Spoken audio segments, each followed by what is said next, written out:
is not making the same choices you did the day before. And the moment you decide to make a different choice, get ready, it's going to be uncomfortable. It's going to be unfamiliar. It's going to be unpredictable. There's going to be some uncertainty. You're leaving the known biologically, neurologically, chemically, hormonally, genetically. You're stepping into a river, to cross a river to become somebody else. And when people really start understanding that their personality creates their personal reality, and your personality is made up of how you think, how you act, and how you feel, that means then the present personality who's listening to this show has created the present personal reality called their life. And if you want to create a new life, a new personal reality, you got to change your personality. That means you got to start thinking about what you've been thinking about and change it.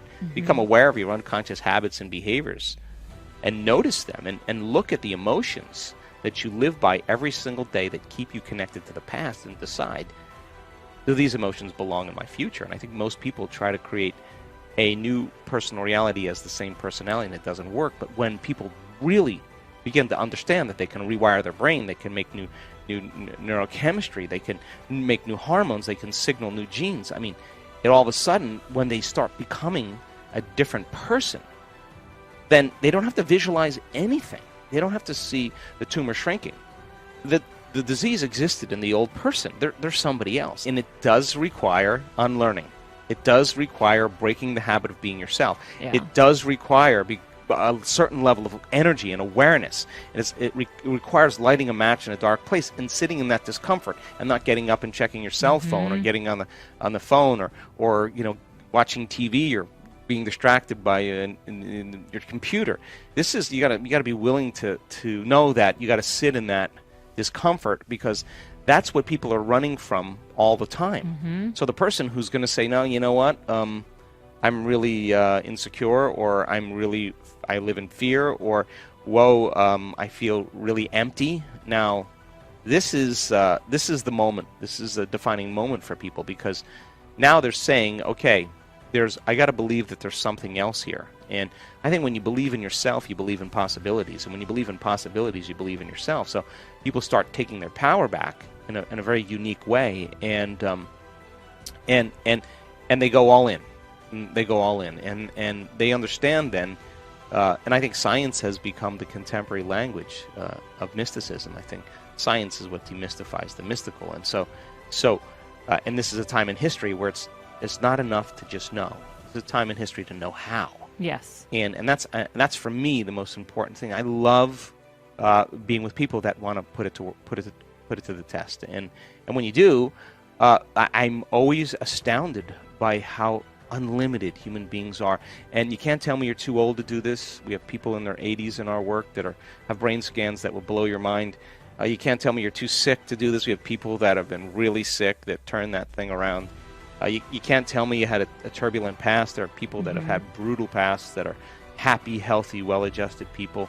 You can't tell me you're too overweight, too underweight. You can't. I've seen it in all shapes, sizes, and it's an amazing thing, because once you start reasoning it and you start thinking about it, it does make sense. And when it starts making sense to people, then they can begin to assign more meaning behind what they're doing and put more intention behind it. And one of the things that has to happen is that you can't control the outcome. In other words, it's not going to happen the way you think it should, because that's a known. You got to be open to having it happen in a way that you can't predict. And that means you got to lay down the very thing you use your whole life to get what you want for something greater to occur. And that's something we have to work on as well. But step by step, people make these brilliant changes by changing their identity. I now know that if you give people sound scientific information, and every time we learn something new, we make new connections in our brain. I mean, research shows that 1 hour of focused concentration on a concept or an idea doubles the number of connections in your brain, that you have physical evidence. You're installing new hardware.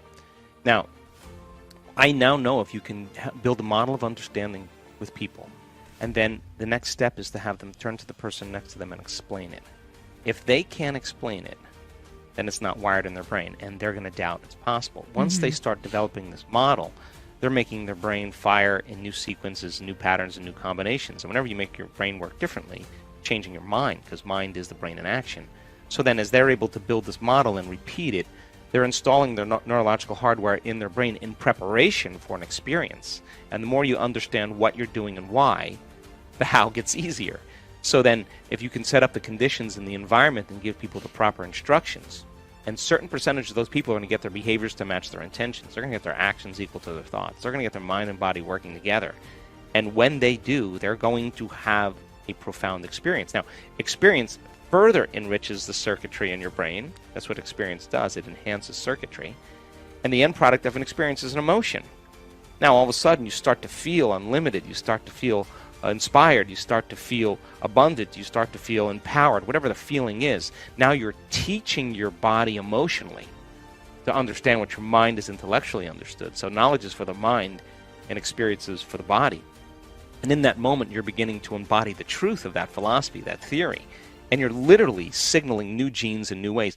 The body's getting new information. And that new information is what's selecting and instructing the gene. And genes make proteins, and proteins are responsible for the structure and function of your body, and the expression of proteins is the expression of life. So all of a sudden you make new hormones, new enzymes, you make new tissue. The body's, you're beginning to become the very thing that that you're putting your attention on. Now, if you've done it once, you should be able to do it again. And if you can repeat an experience over and over again, you're going to neurochemically condition your mind and body to begin to work as one. And we've done something so many times that your body now knows how to do it as well as your mind. Now it's innate in you. It's automatic. It's second nature. It's a skill. It's a habit. It's who you become. It's who you are. Now you're beginning to master that philosophy. You're embodying it. You're owning it. So I think we go from philosopher to initiate to master, from mind to body to soul, from knowledge to experience to wisdom, to thinking to doing to being, to learning it with your head, applying it with your hands, and knowing it by heart. And people have to come to a point where they all of a sudden realize that they're a participant in this whole thing. And even if the person says, if they accept, hey, look, I don't know that I can beat this thing, but at least I can live the next several years of my life happy. It makes a huge difference. And so people who are depressed because of a diagnosis, then they can't think greater than how they feel. And that's the challenge. When feelings become the means of thinking, or we can't think greater than how we feel, then for the most part we're thinking in the past. And we've studied brains during the transformational process. And we see that when you start analyzing your life within some disturbing emotion, and it's typically derived by the hormones of stress, that 100% of the time the analysis is going to make your brain worse. It's going to drive it more out of balance. Teach a person how to get beyond the emotion. The memory without the emotional charge is called wisdom. And now you're no longer anchored to the past. The body's free. I think insight is important, but insight never changes behavior. You can, I don't care what the insight is. Your father was overbearing. Your mother was a perfectionist. You have a chemical imbalance in your brain. Mercury's in retrograde. You were this person in a past life. All the insight, all the information does not change the condition. We have to get into the operating system. We have to get into those programs, those emotional reactions, those unconscious beliefs, those unconscious habits, and begin to reprogram that. And there's a way to do that, because the whole purpose of meditation is to get beyond the analytical mind. And what separates the conscious mind from the subconscious mind is the analytical mind. And the only way you're going to know how to do that is to learn how to regulate your brainwaves and begin to slow them down. So as you begin to slow down your brainwaves, you get beyond your analytical mind, and you're entering that operating system where all those programs exist. And 95% of who we are by the time we're 35 years old, it's a set of memorized behaviors, unconscious emotional reactions, unconscious beliefs, perceptions, hardwired attitudes that function automatically like a computer program. That means that 95% of the time people are unconscious to how they're being, right? And so becoming conscious of that, overcoming, even if you just say every day I'm going to overcome my fear, every day I'm going to overcome my depression, every day I'm going to feel better than yesterday. That act of doing that you're informing the system, you're putting new information into your body that's causing your body maybe slowly every day to begin to change. And of course some days are easier than others, but I have so much hope in that, because I think that's innate in us. I think that's what we we naturally know what to do when we're challenged to that measure. There are two very important windows that open up that allow your body and your brain to be more suggestible to information. And that is when you wake up in the morning, your brain waves go from very slow delta to theta to alpha to beta.